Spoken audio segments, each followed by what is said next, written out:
আসসালামু আলাইকুম। আমার নাম ফারিন। একদিন রাতে আমি ঘুমিয়েছিলাম। হঠাৎই আমার মনে হলো কেউ যেন আমার ঘাড়ের উপর চেপে বসে আছে। তাই তৎক্ষণাৎ আমার ঘুম ভেঙে গেল। ঘুম থেকে উঠে দেখি কেউ নেই।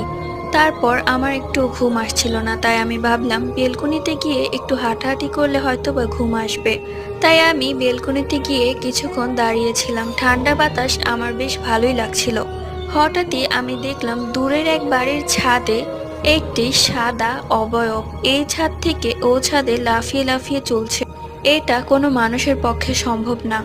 এটা দেখা মাত্রই আমার শরীরের লোমগুলো যেন দাঁড়িয়ে গেল। আমার পা যেন স্থির হয়ে আছে। আমি যে ঘরের মধ্যে যাব সেটাও পারছিলাম না। চোখের পলক ফেলতে পারছিলাম না, এতটা ভয় পেয়েছিলাম।